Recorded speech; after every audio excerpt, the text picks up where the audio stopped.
Hello and welcome to the Regrettable Century. It is Chris, Jason, and Kevin with a special returning guest, Jess. Say what's up, Jess. Hi. Former co-host. Former co-host, yes, not a returning guest, former co-host. That's right. Yeah. She's an eternal co-host. Eternal co-host. Once and always. She's like how Kim Il-sung is the eternal president of North Korea. Or once in future. Yes. The once and future right. co-host. Yeah, Kim Il-sung is the eternal president of the DPRK, and King Arthur is the once and future king, and Jess is the eternal once and future co-host. That's right, Jess. But, you're somewhere in between Kim Il-sung and King Arthur. Exactly. Yeah.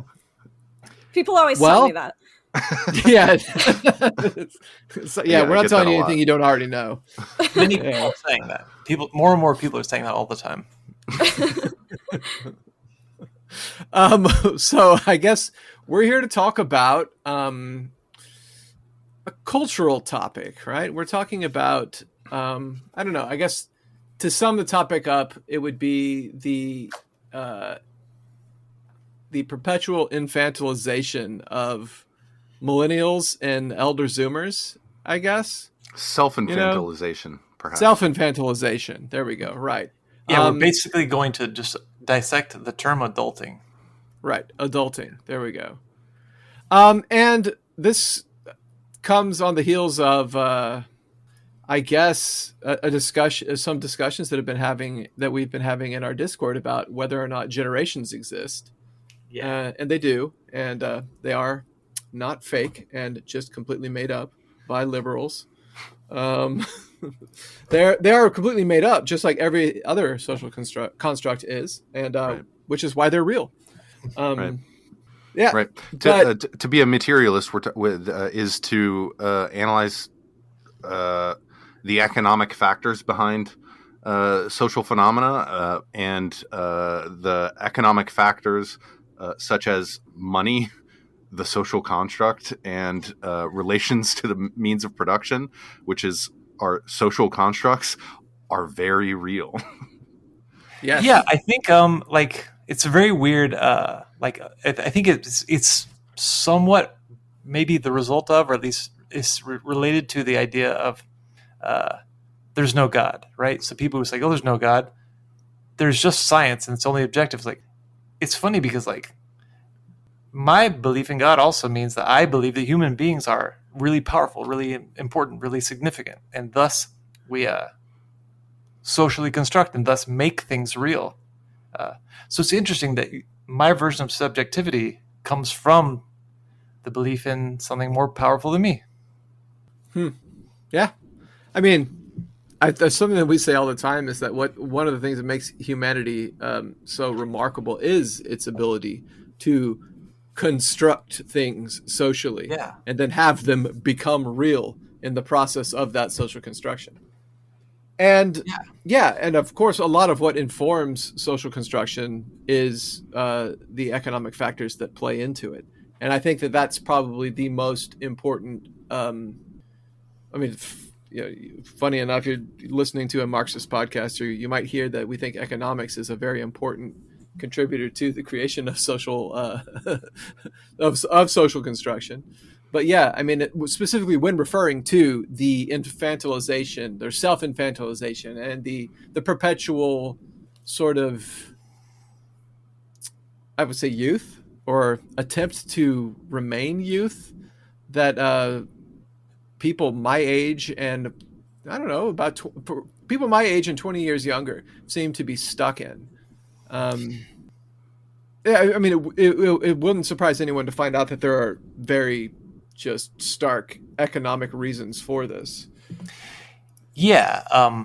Just as a kind of a point of clarity, for anybody who was on the Discord, this is not a discussion about William Strauss and Neil Howe's book, Generations, although I think that would be useful too.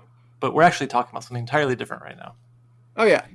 Yeah, this. I mean, I was just relating it to it because we are going to be referencing generations. Right. Yeah, but this is it's a this social is more phenomenon so that's come into appearance with a particular the aging of a particular generation. Right.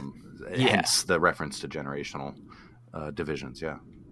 Basically, this discussion will be all about how boomers are bad, and Gen X is good and cool and rebellious. Gen X is not good and cool. No, definitely the worst generation. That one Aerosmith themed arcade game, Generation. Yes, the one. Wait, it was like one of those shooting games that had like the gun on the arcade. Yeah, yeah. And it was called Generation X, and it was an Aerosmith themed game. Like you have to rescue the dudes from Aerosmith that are being like kidnapped by somebody, people who don't want them to rock or whatever. Yeah, people who are trying to abolish rock and roll because of Boy, that was not part of my fucking childhood. I'd never had anything like that. And it had like the button that launched the like rockets or whatever from like the grenade launcher on the side of the big futuristic space gun shot explosive CDs. Yeah, they were Aerosmith albums. Yeah, you blew people up with the power of rock and roll. Yeah. I feel like they could have gotten a better band to do a record, make a deal to whatever, for, a IP deal to make that video game out of than Aerosmith. Well, it's also kind of like how Iron Maiden, that would have been Black Sabbath, that would have been so much better. Well, it's just like that one movie that came out in like 1997, I think, or whatever. Is it when I was in junior high? It was a Kiss movie called Detroit Rock City. The 90s were the era in which all the bands from the 70s decided that they were old and they hated it, so they're trying to be really cool again. Yeah, that actually I remember liking Detroit Rock City when I saw it. Yeah. I was like I was a teenager. I think it was a good movie. I liked all kinds of dumb shit. So maybe that movie was dumb. I don't remember it at all. I remember watching a movie that was about that Ozzy Osbourne was in, where he played like a televangelist preaching against the evils of heavy metal, in a very cameo role. But the movie was about this kid who like got a record and then like a demon, like a heavy metal demon, like was conjured out of it. It's a very dumb, very, very dumb movie. Wait, I love the idea that it was a Ozzy. Movie? It sounds like a cool movie. I know. I love the idea that Ozzy just doubled down on the people saying that his music was evil and satanic and would conjure demons. He's just like, yeah, sure, I'll be in a movie about that. Yeah. Oh, speaking of, I'm wearing a Danzig shirt today. Speaking of music that comes with demons. Yeah. And like Gen X edgelords. Actually, I think Danzig's probably a boomer, right? I guess he would be. He's gotta be. Yeah. But anyway, he's like a Gen young X boomer, edgelord. though. Yeah, he's a Gen X edgelord no matter what, though. Yeah. Anyway, I never did find my notes.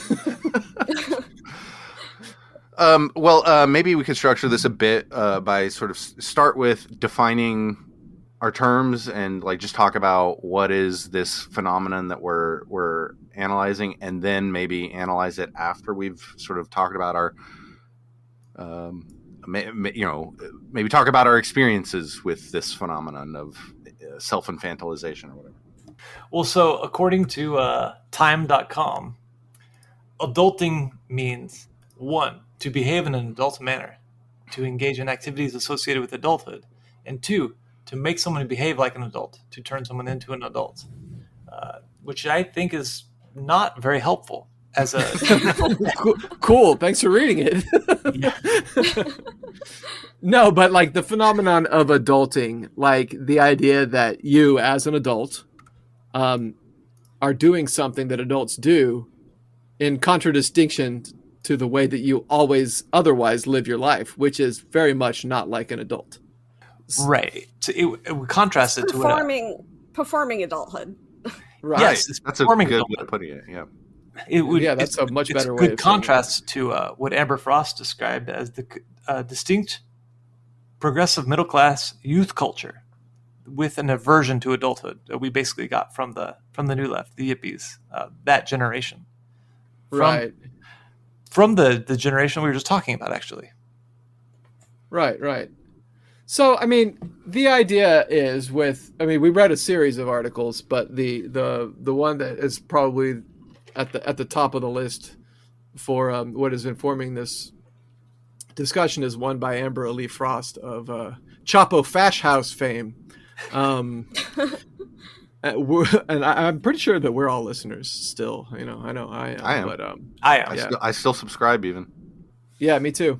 It's not as good without Matt Christman as a regular contributor, but I'm glad that he's back in some capacity sometimes. There's a gaping Matt-sized hole in the middle of that show. But anyway, yeah. Yep. But shit.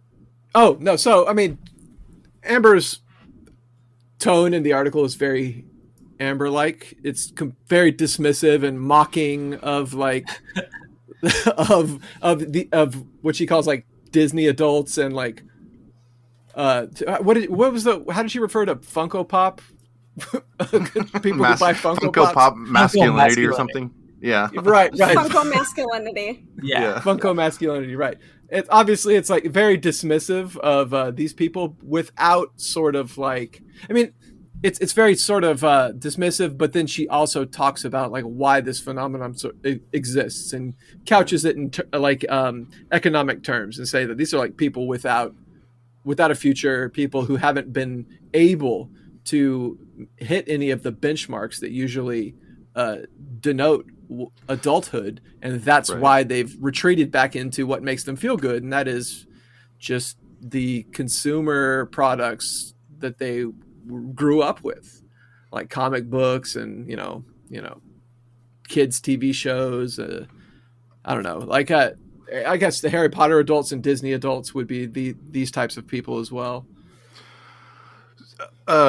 Yeah, it's something that if you are extreme, I think maybe that is part of why I found the article a bit grating, is because this is a sort of self-presentation that is something that you would be annoyed by if you spend a lot of time online.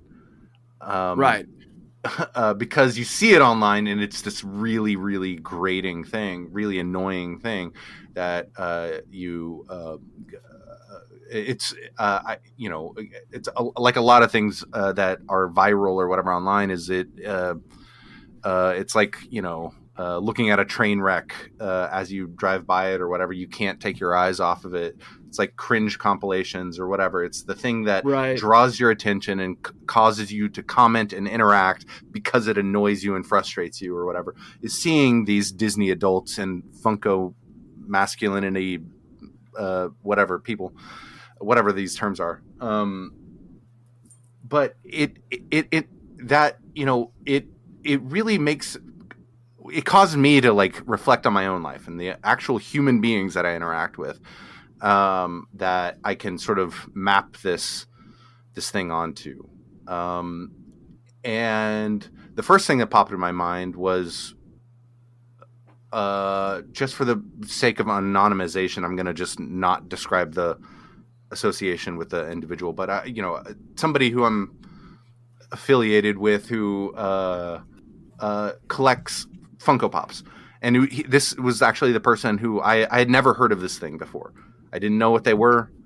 I had no idea what it was, and I learned Sweet blissful ignorance. Exactly, I learned what it was because this guy, has a bunch of them and likes them. Him and his girlfriend, and he's really into video games and plays video games, all the time.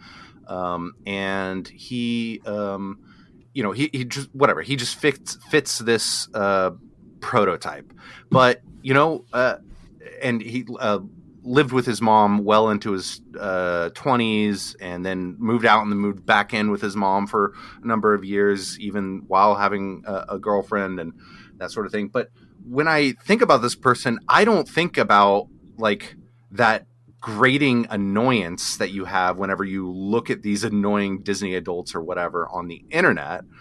I think about him just being like, he's a well-meaning, nice guy who I have a familial tie to, and there is zero part of me that looks down on him with scorn and contempt. And instead, let's see, he's about probably 15, maybe 20 years younger than me. And what I see in him is a mirror image of myself, perhaps with like different cultural affectations than me, and different sort of ways of presenting myself to other people, but a similar sort of like inability to break into the cultural milestones of having grown up,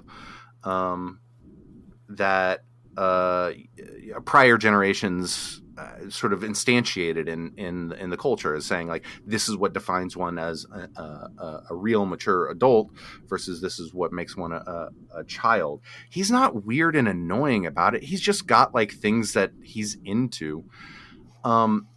And whenever I think back on my younger years, I'm 40 years old, and I have frequently I commonly encounter people who are peers or a little bit older than me or whatever, who are surprised to learn that I'm 40 years old. I'm oftentimes perceived as being younger, and I think part of that is because I just have a young face. But another part of that is something that I've described myself as having suffered from delayed onset adulthood. And that experience for me was not that, I wasn't into like Funko Pops. I was just floundering throughout my young adulthood, trying to figure out a pathway into normalcy that I couldn't latch onto. It wasn't there. It wasn't available to me to find and discover for myself. And so I just floundered around until I finally, found something that I was able to find a pathway into like career and professionalism and start to feel like an adult. I think that you've already kind of outlined a distinct difference, though. Floundering as opposed to acceptance. Yeah. Right. Yeah. Well, okay. So embrace, when people like I've known a lot of people who are like Disney adults who are like save up money from their good jobs to take a yearly vacation with their partner to Disneyland. I know. That's a different phenomenon, I think. I went one time and it was all right. Yeah, it's fine. Whatever. But like to do that every year and have that be what you do and have like to be known as a Disney adult, and to be like, even people who don't go to Disneyland know that about you because that's like your thing. That's your main thing. And you say, oh, this is what I'm looking forward to 6 months from now when I take my annual Disney trip, because I'm a Disney adult.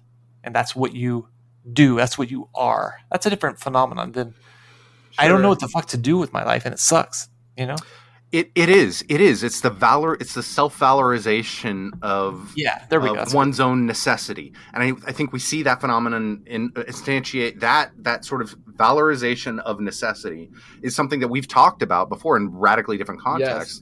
Yes. I think it's a human impulse to do. What I think of whenever I think of that is I think of my parents, that I grew up in a home where we had my parents are extremely conservative, right-wing Republicans, evangelicals.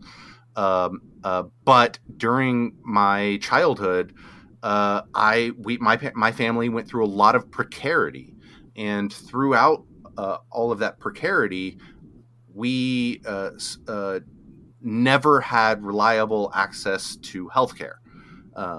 Healthcare was having insurance was just not something that I literally grew up without having health insurance. Same. And an ability to access the healthcare system. Right. My parents this is I believe, okay, I don't know if they would necessarily, I know that they wouldn't say this, agree to this, but this is my analysis of my own life, is that my parents, I think, adopted a valorization of their own material lack of access to healthcare by accepting this, world of right-wing grifters who sell you alternative medicine and talk about how terrible Western science is and how it's awful and bad and horrible. I think that this whole thing as a social phenomenon exists precisely because there is a wide layer of society that doesn't have access to the healthcare system. And because of that, they turn and they valorize that very thing, their inability to access it. They're turning around and saying, well, you know what? Fuck you. I didn't want it anyway. It's I mean, that's that operating on a psychological level, I think. Frost refers to that precise phenomenon. She says so on the affectation, whatever the political position that some people take on family abolition. So when something desirable is unattainable, you may as well call for its abolition and insist that you never actually wanted it in the first place. Yeah. That was we have the same sort of phenomenon growing up, Kevin. That's exactly how my mom is today. And I mean, I remember at one point being like in my 20s or whatever, and going to the store whenever I had a cold and getting some like garlic pills and some zinc and vitamin C to take. And one of our comrades being like making fun of me for believing in like woo silly kind of alternative medicine stuff. And I was just like, dude, I can't fucking afford to go to the doctor. And like, I know that this stuff will help at least a little bit. So I'm just doing what I can do, So there's like there's sort of like the liberal valorization of going to the doctor and just fucking believing everything that anyone in a lab coat has ever said, right? That is the exact opposite of that same phenomenon that you're talking about. Scientism, yeah. Yeah. Yeah, I think about like when I lived in Los Angeles and I would pass people on the street who would cross the road rather than walk past me, even though we were outside and they were wearing a mask. It's like, okay, you might be a little bit more concerned. Like you maybe have so much faith in the experts that you are kind of doing the opposite of the buying the nutraceuticals from some AM web radio program. Right. Yeah. It's a faith. It's a faith, and it really is. It's your person who's wearing a white lab coat takes the place of a priest for these people. They've just removed one and inserted the other. Now they may argue that there's a rational justification for placing one's faith in a system of objectivity and empirical verification or something like that. But nonetheless, the interpersonal dynamic of one's reverence for the truths that are given to you from that are mediated by this priestly class is still there. It's the same sort of religious devotion and fanaticism. Yeah, and I think that so Amber Frost she does talk about the political economy, in terms of what was on offer and to be expected for previous generations compared to millennials and Zoomers. And I think that's all right on. I also have this note that what Frost is missing here is a critique of spectacle, and I do think that's true, at least a little bit, because it's the obfuscation of the past and the imploding into the future with an undifferentiated mass of a type of never-ending present, which is like when people don't have any faith in anything, there's no cause left for people to whether it's pro-Soviet or anti-Soviet, whatever it may be. The end of the Cold War also meant the end of ideological competition. We'd already won the space race. There's no Great Awakening. We had already claimed victory in the space race. You mean? And there's no next Great Awakening because we've already decided that God's not real. We've already completed Manifest Destiny. There's nothing left to believe in. We've already won the Civil War. We've already made the revolution. There's nothing else really to believe in other than yourself. And incidentally, that was what the boomers wanted for us. They achieved that. This kind of cultural fetish for youth that like kind of began at the end of the Second World War, but like the My Generation era, kind of like this kind of never trust anybody over 30, that kind of mentality of the boomers. What we're talking about now is the result of that. Like, well, what else is there to believe in other than myself? And since I can't achieve anything, I may as well just, I remember childhood. I remember that being carefree, and that was the only thing really worth holding on to. So why not just return to that? It's a deep nostalgia because of not just a fear of the future, but the lack of a belief in the future at all. This could just be another episode in our long continuing series that is just the future has been canceled. Yeah. Basically, this is the consequence of the future being canceled. Yeah.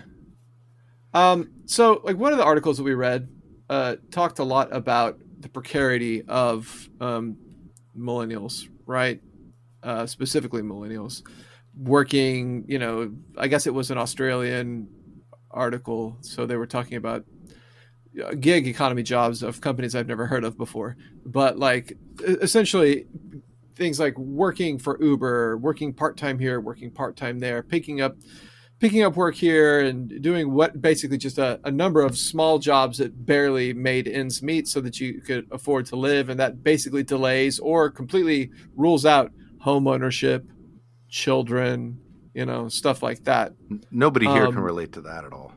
No, not at all. That's what I had my first kid at the age of 40, 41, 40, 41, 42. Anyway, in my 40s.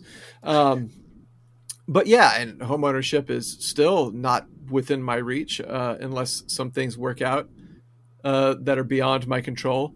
But like, I guess this is something that we could all relate to. I guess, like Jess, you were telling us before the show started that you're working like multiple jobs and unconcerned if anyone comes after you for your money.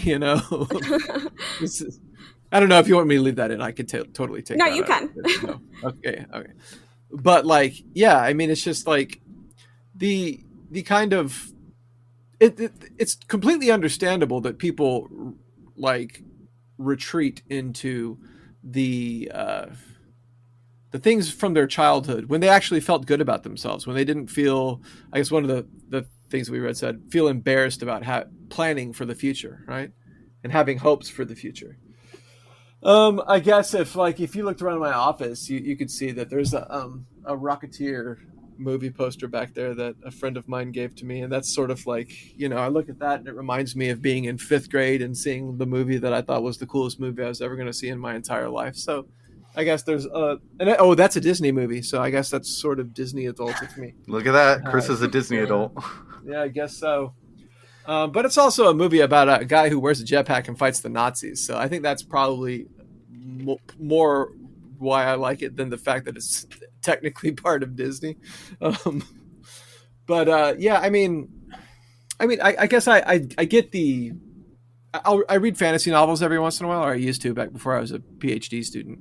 And there's definitely escapism in there. And it's definitely sort of like a return to the things that I like to do whenever I was in junior high or whatever, when I first played D&D or whatever. So I definitely understand it, but I guess it is the fact that I'm far too busy to do anything like that with like having a kid and working and, trying to finish a PhD that keep me from like sliding into that sort of self-infantilization because I'm too busy being a fucking adult. Right.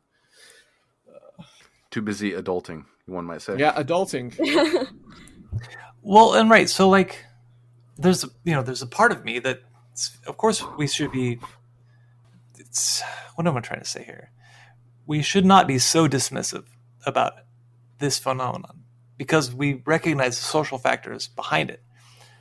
But I do actually share a lot of the author Amber Frost's snarky attitude about the millennial culture. Like, I looked up my on my podcast app on my drive home. I was like, what are some of the other what are some of the things that people have done on this topic of adulting? And the stuff that I came across made me think that Amber Frost is being way too nice. Yeah. The millennial culture around adulting is so insufferable. It's so much worse than even this article, or even that article indicates. And yeah, of course, we don't associate a lot with people who like absorb this online affectation and like regurgitate it, but we know them. I mean, I know some of these people, and Oh yeah. It's well cringeworthy. I think that the term. Yeah. Well, that's the old term. It's just you're showing your age here, man. Now people just say cringe. Oh man, that's cringe. No, but it really is. And it's not based. It's Yeah. As the resident millennial here, I know tons of people like this. Like, I know people We're who all are millennials, but yeah. big. Well, are you guys millennials? Yeah, technically all of us Okay. are. Yeah. Yeah. What year does millennial start? 81. I Oh, I was okay. about to say, I think it's like 80, 81, something like that. Yeah. Yeah, I mean, I'm the Okay, first well- year of it, so I'm on the border. I think the Oh, only way, okay. the only reason I actually associate so much with millennials is because I didn't go to college until I was like, in my late 20s.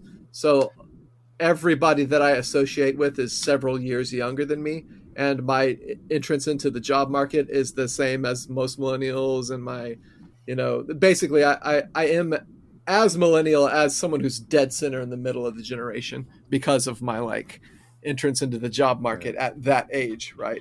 right, but either way, Jess is the youngest. Yeah. of us.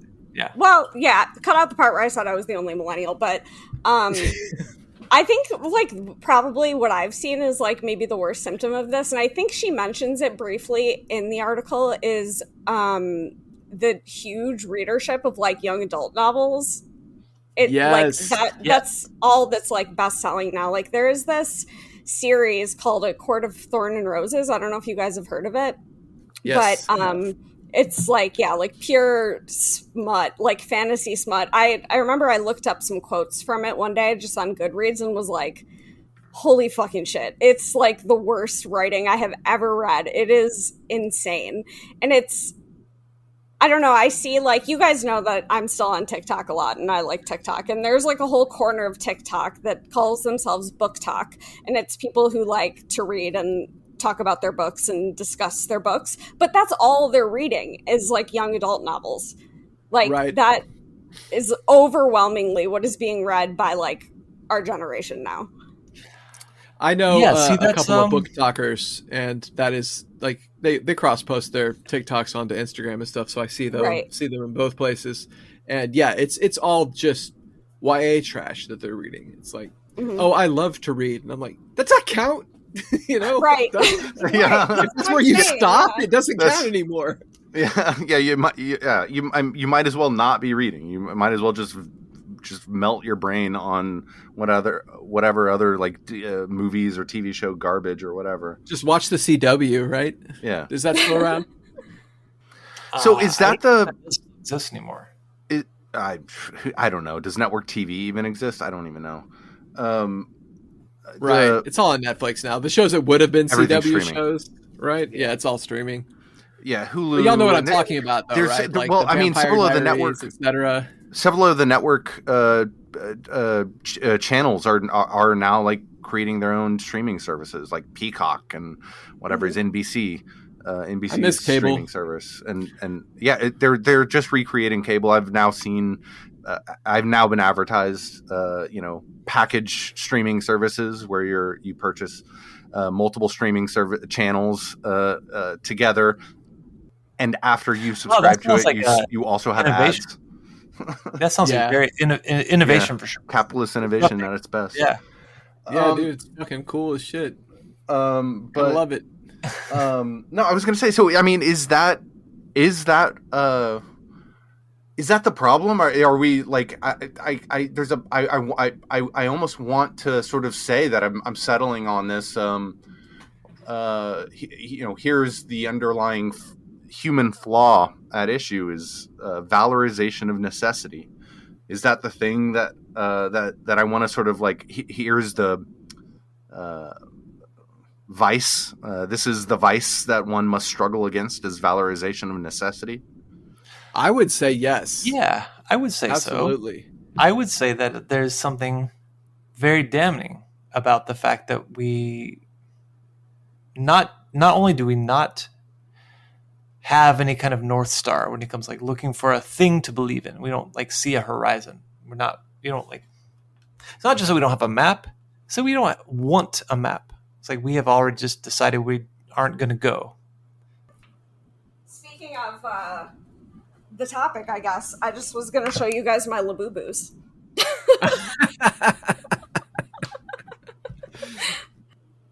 I didn't even know what this was. The only way I'm guilty of this shit. Really? Yeah. I was just like scrolling on Instagram one day and got some dumb thing that was like, this fashion trend is like the newest, hottest accessory or something. And I was like, what the fuck is this? And then like I found out they were really hard to get and immediately was like, I need one. And I think that was the only reason I wanted one. So I got one. And then there became this whole phenomenon of like, since they're so popular, people are making like fakes of them and people call them lafufus. And they're all super fucked up looking. So I started buying those instead because they're really funny. Look at this one. Look at this face. Nice. His eye is coming out.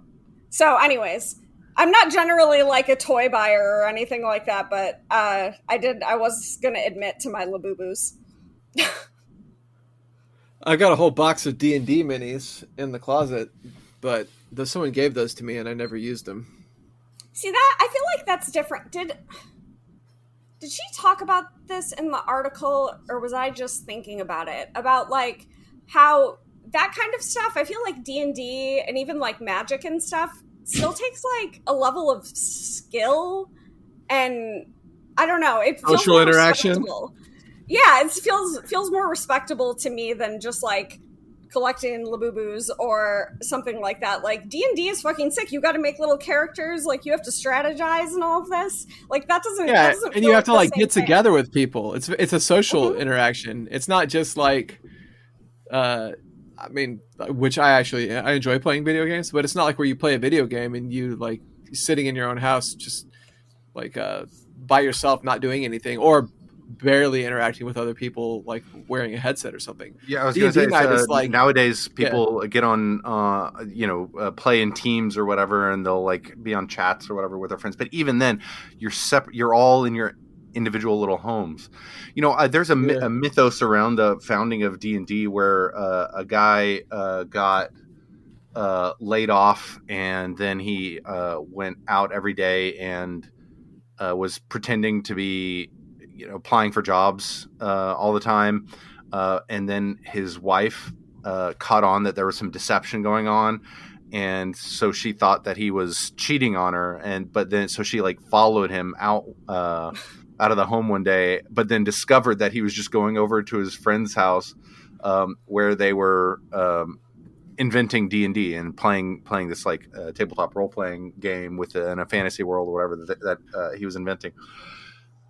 Which I think is a really interesting sort of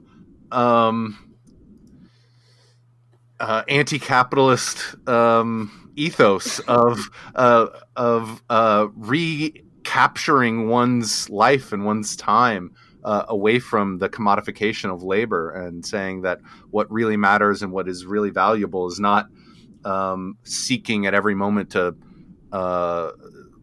maximize the return on investment from expenditure of one's labor through monetary compensation, but rather to express one's humanity with creative output and Yeah. in a social, in a socially engaged manner. That's a profoundly anti-capitalist value. There are two kinds of ways to play D&D, though. You could be one of the guys that buys all of the books as they come out, all the campaign books as they come out, and runs it that way, which is very still just as consumerist as buying every single Funko Pop you see. But then there's the one where you have to sit down and be creative, and you can just come up with the campaign on your own, which is always way more fun to do anyway. I would say in either case, I don't have time though, for that anymore. What we're talking about is not you have outgrown all of the things which have ever been interesting or fun to you in your entire life. Like, you're 30, you can't watch a Disney movie. You're 40, you can't play D&D. That's not true. I don't think that's the case. That's not how I see it. But it is the case that this cultural phenomenon in which we so desperately cling to every manifestation of being young, of being youthful, at the expense of everything else, and that we find an identity in that. That's really what we're talking about. It's about the crisis of meaning in this era. It's kind of like the modernity has kind of like run out of steam. There's nothing else left to do other than to eat itself, just to collapse in on itself. And so when people adopt this this culture, they adopt all these affectations, this way of speaking, this way of presenting, this way of this kind of filter through which they run everything in your life through that. That's when it's actually that's an issue. It's more than just an issue. It's more than just a concern. It's like should be sounding the alarm like very loudly. I think that, like, to return to the concept of the valorization of necessity, it's what I've referred to, I think, on the podcast before, is everything that's bad is good, actually, phenomenon that Right. like a lot of rad libs and self-proclaimed leftists engage in, where, like, it's just like any kind of social ill you could possibly imagine is actually just something that we should like celebrate instead of try to fix by making the world a better place. And I think this is just sort of a much lower stakes version of that, right? Like, I mean, you can play it out sort of like across the board of like, it's the sort of the consequence of privilege discourse of sure. Those who lack privilege are good, actually, and you should be more like them. And so people who are illiterate and don't read, that's actually good, and you should stop reading so much theory or whatever. It's just like this like eternal war on being privileged that is just a performative and stupid bad way of analyzing the problem from the outset. Right. That the problem is not that people are privileged. The problem is inequality, lack of access to common access to social resources and whatnot. That is the real problem, and the thing that we should wage war on is the lack of access, not on the presentation of those who have more. The cultural affectation or the cultural expressions of those who have more resources than those who don't.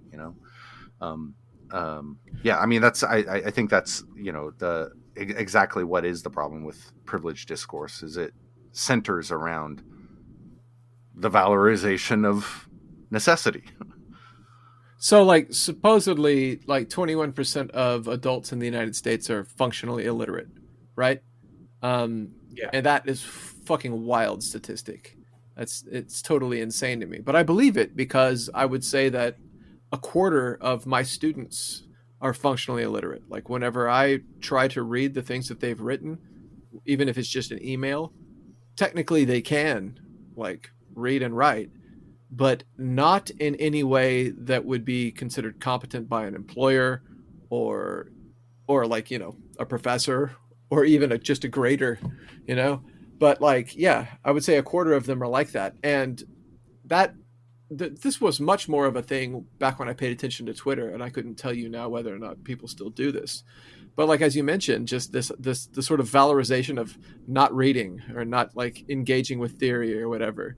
It's like, oh, you expect people to read? That is actually racist. As if like people of color can't read. And I'm like, no, actually, it's not just people of color that can't read. It's a much broader phenomenon than that. But like,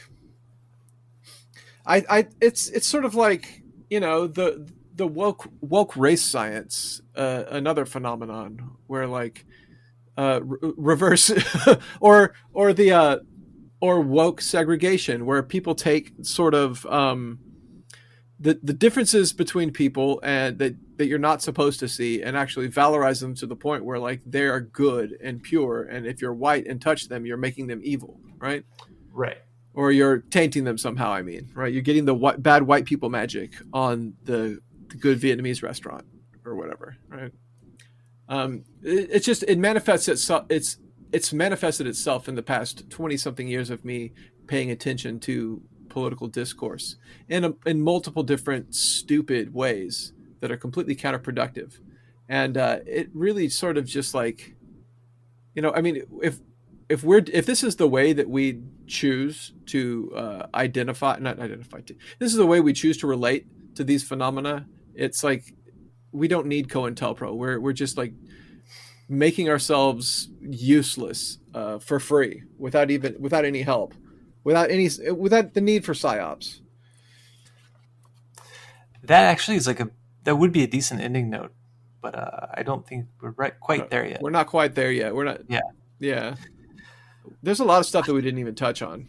No, yeah, like so the other article, it's in a publication called The Week. I think that's really interesting because it's basically the contention is that a lack of moral boundaries has created a disoriented generation and fueled identity politics. And I just put like there has been a severe crisis, meaning, like I just said, for most of the last generation. So this is a potentially problematic, at least is the source of potentially problematic positions, because it essentially argues that like with the absence of boundaries, you also get the absence of the children develop by reacting against those lines, that right, they gain self-sufficiency and intellectual independence by kicking against doors. But since the doors are all open, it's in another way it's very similar to Christopher Lash's critique of progressive education, or like my own critique of at least a certain conception of gentle parenting. It's like, right, when boundaries are entirely absent, there's no development that can happen. If you could just do whatever you want and do whatever you need at all times, then what's left other than just to stay where you are? So yes, you're going to grow older, but not intellectually, not mentally, not spiritually. You know, it's like that's why I say it's not about like the fact that you enjoy things that you enjoyed before, but the fact that you don't think further than your enjoyment, which is also not developed since you were a child. Right. I actually really like this article, and at first glance, like whenever I first started it, I was just like, oh, this seems like a conservative sort of like just reaction to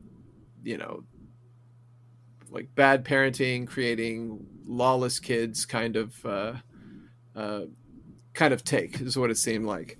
But then once I got actually further into the article, I was like, oh, I actually kind of agree with all of this. Does that make me an old conservative now? Am I adulting now by thinking that the kids these days just never had enough boundaries? Right? Well, you are being a problematic Red Brown. Oh, there we go. No, but I mean, how you mentioned, you mentioned gentle parenting, and I think that I agree with what you're saying. I think that there is a way to do gentle parenting that isn't what you're talking about, but it requires parents to be actually very strict and to actually set firm boundaries that are never crossed. But I think that there's just like a certain permissiveness that comes along with the kind of people that tend to want to be gentle parents and are gentle to the point where they don't actually enforce the boundaries that they've set, and that's what creates like monster children. Well, yeah, I definitely know have known some monster children that were gentle parented in my life. But like, I think that like, yeah, I know what you're talking about. And this is like, Varn has the same critique of progressive education. And we've talked about how we need to sit down and have a real talk, record a real talk about progressive education at some point. yeah, we should even soon. Yeah. This is becoming not an obsession, but a point of some. I repeatedly come back to this point. It's like I want to develop this more and not just stay where I am on it. But like, in this article says that the dismantling of moral boundaries has resulted in a generation that abhors those who make moral judgments, and in an inherent paradox, leads millennials to create borders of their own, which in turn creates a judgmental breed of identity politics. And that's whatever, that's true, but I really like the first half of that. The dismantling of moral boundaries has resulted in a generation that abhors those who make moral judgments. I think that's something to tarry with, because I think there's a version of myself from the past that would have read that and thought, well, I'm for freedom. That's conservative, and thus is bad. But I kind of think of freedom as something much more complex than just the absence of any strictures. Like, freedom is not just I can do whatever I want. It's actually kind of a responsibility. It's a great burden. And like Sartre says, we are condemned to be free. But like, what does that mean? I think it's much more interesting. Your conception of freedom is the German idealist conception of freedom, huh? Yeah. I would say so. The freedom to salute a police officer? Who is it that said that? That was like, oh God. Someone said that was Hegel's idea of freedom, is the freedom to salute a police officer. Some British. Oh, that was Foucault said that. Was it Foucault? I think it was. Hold on. Yeah, I don't know. You have to have the boundaries which hem in your ability to act with some constraint that actually make you have to think through the consequences of your actions. That's what all intellectual development comes from, that. It was Bertrand Russell who said that Hegel's idea of freedom is the freedom to salute a police officer. Oh, I just realized I was sitting here saying that, but I just realized I was muted. I was sitting here saying, no, it wasn't Foucault. That was Russell. No, that was Russell. Hey, you guys, no, that was Russell. Yeah, but fuck that guy anyway, right? I hate him. Bertrand Russell. Yeah, drives me nuts. You don't like the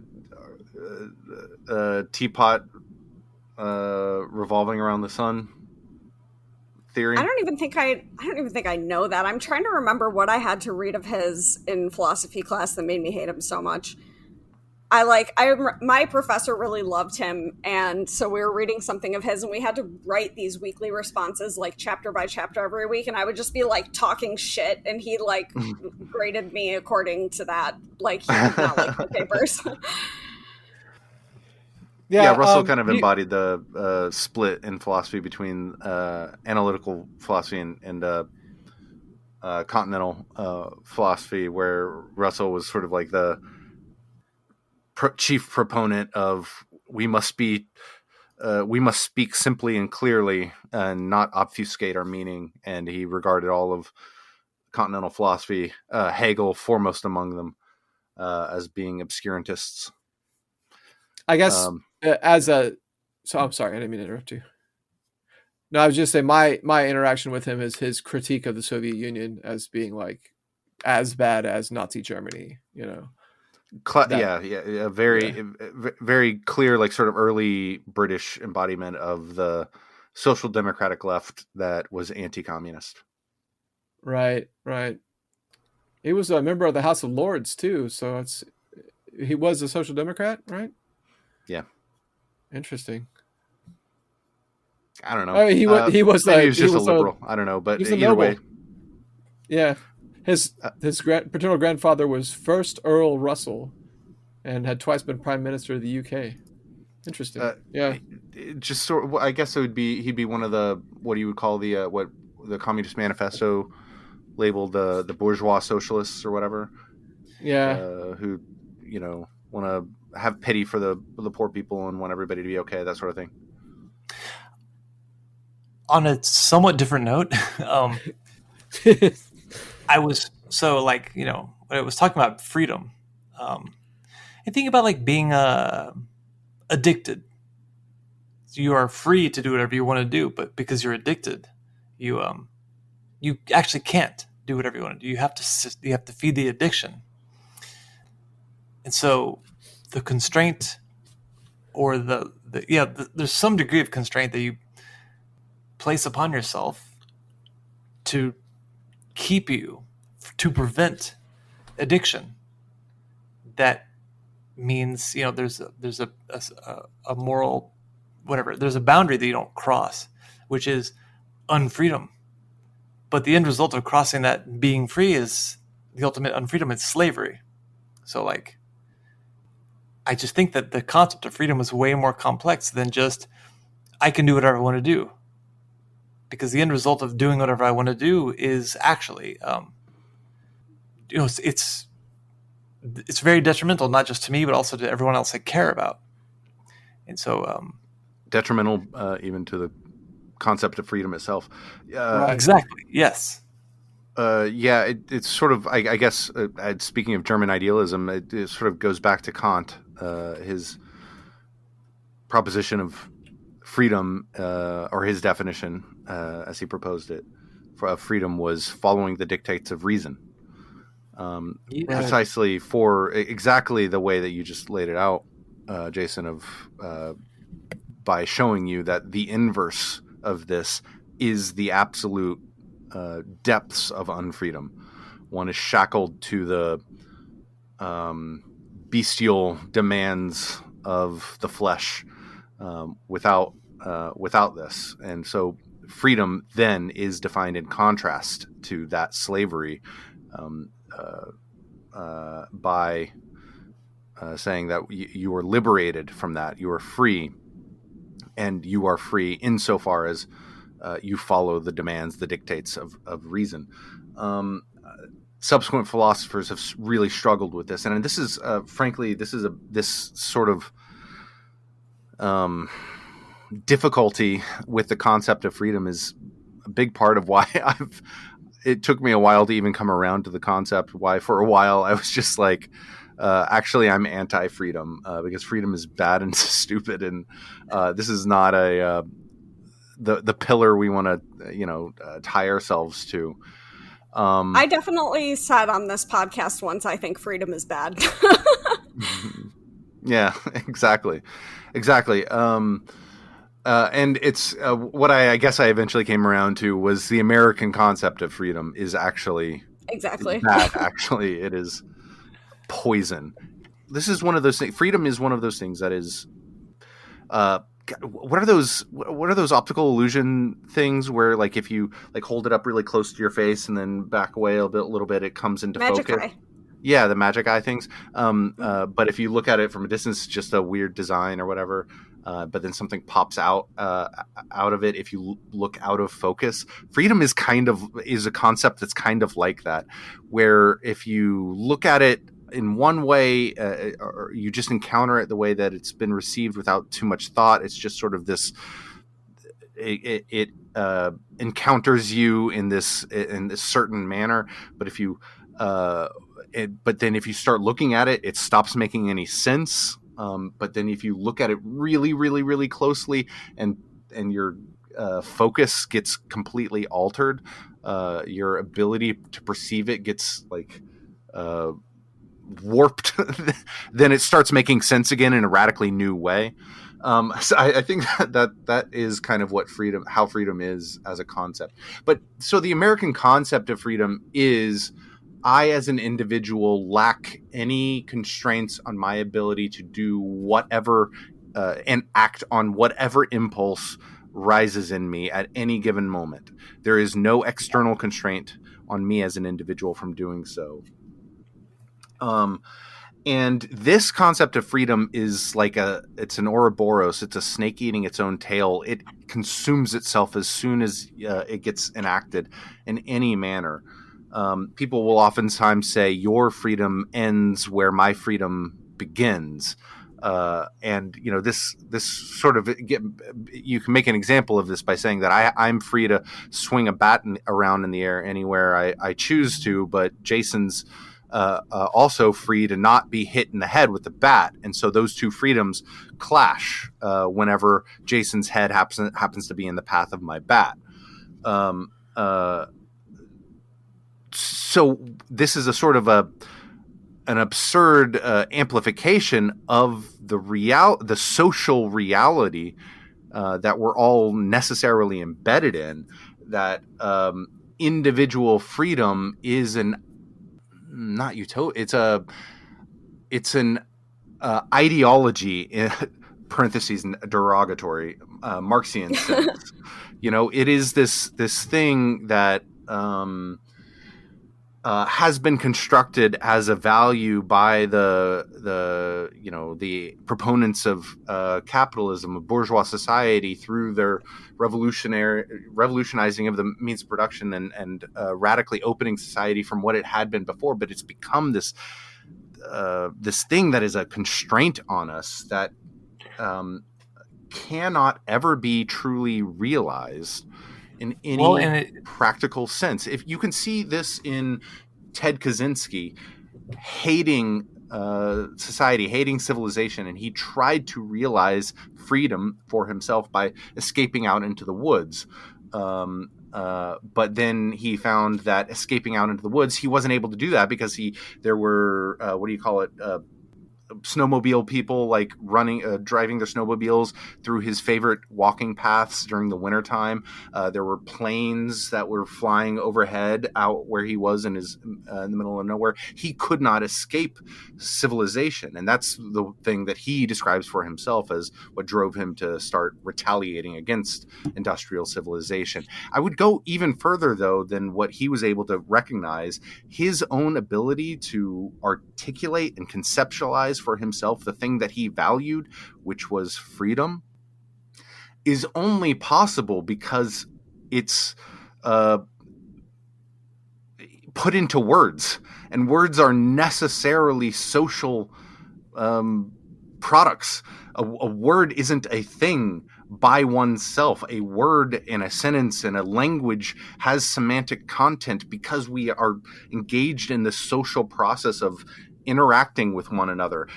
Being able to put a word around this thing that we talk about as our value, which is freedom, is necessarily a social construct that has to be navigated socially. So once we are talking about navigating freedom socially, then we are necessarily talking about something that is beyond the lack of constraints on the individual, never mind the impact on others around you. You are necessarily talking about a social phenomenon that is navigated interpersonally. Well, right. And the bourgeoisie acknowledged this very clearly, very deliberately. And they talked about the necessity of what we might call Republican virtue, like civic responsibility, obligations to the future. The idea that the lack of constraint in an objective sense only meant the requirement of constraints in a subjective sense. So rather than saying like where you are because of your birth, which is something you can't control, you are now instead a participant in society. You have an obligation to your neighbor, to the future generations.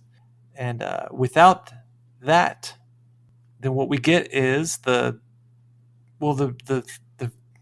phenomena we're talking about right now. The end result of the victory of liberal society against all competitors, against communism, against fascism, Right. means that the only thing left to do is to eat. We're competing with ourselves, so we eat ourselves, and that's a society which has no future, and you can't even. So it's also a society that stopped teaching children to think about the future, to think about obligations. So of course, the only thing left to do whenever you enter into adulthood is to look backward and say, "Oh, what was really cool is when I was free.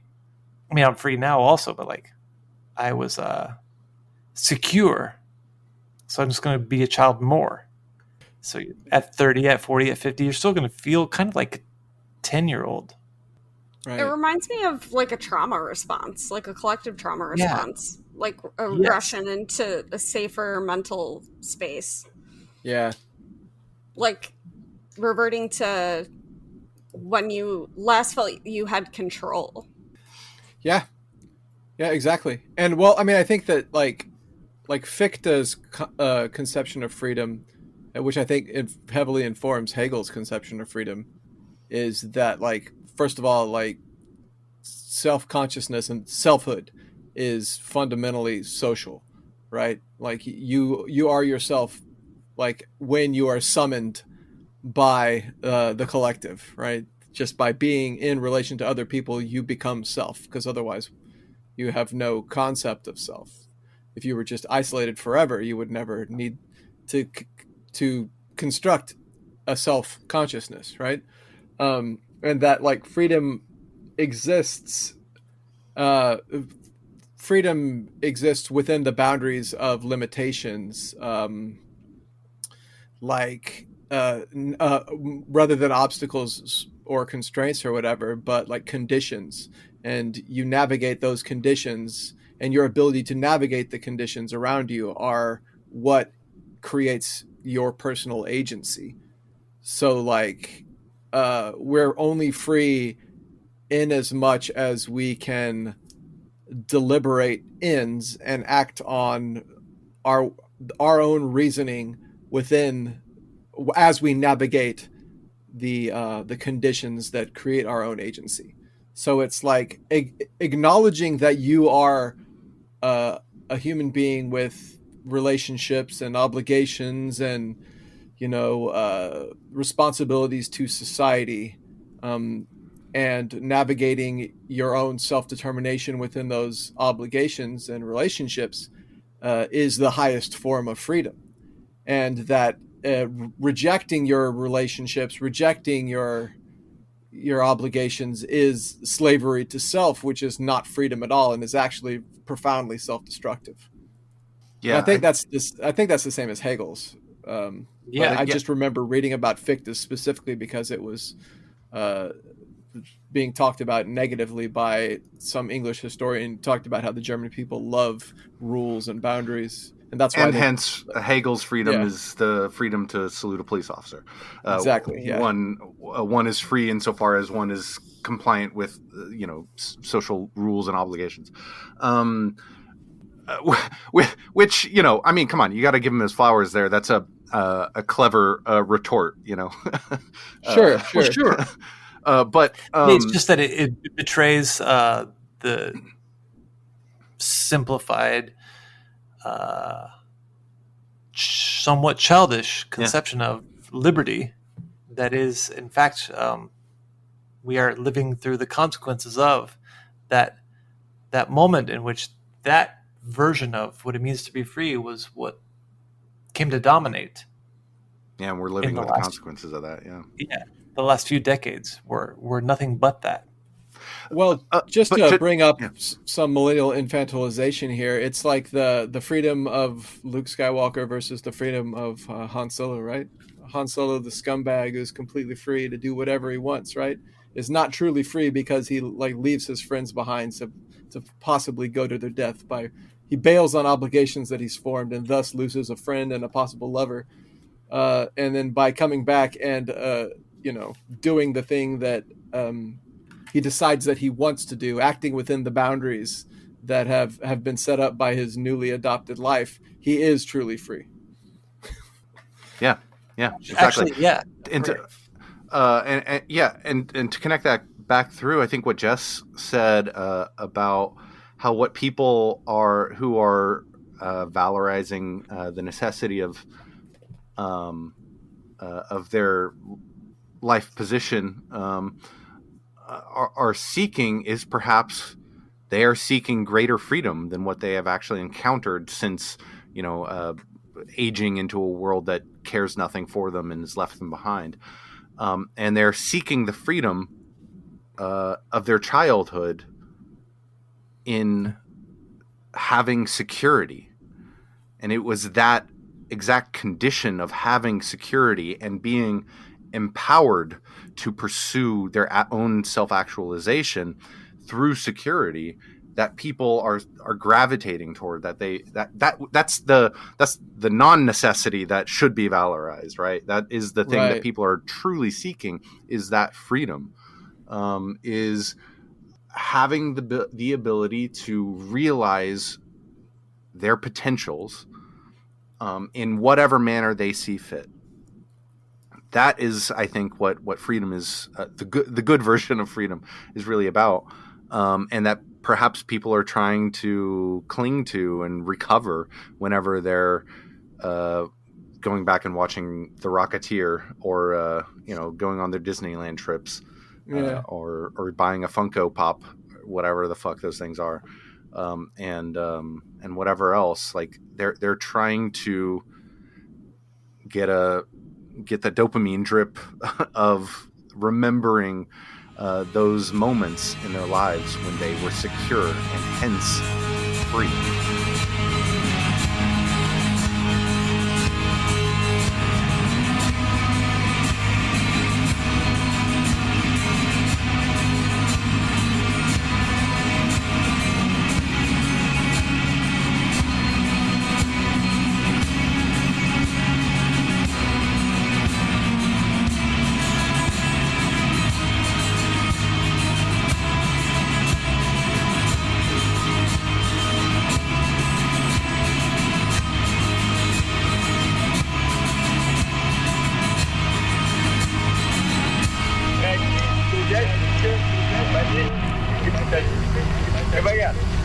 Рабочие и крестьяне не смогут прожить без нас некому будет установить порядок, определить работу, тянуть труду. Без нас все развалится и государство распадется.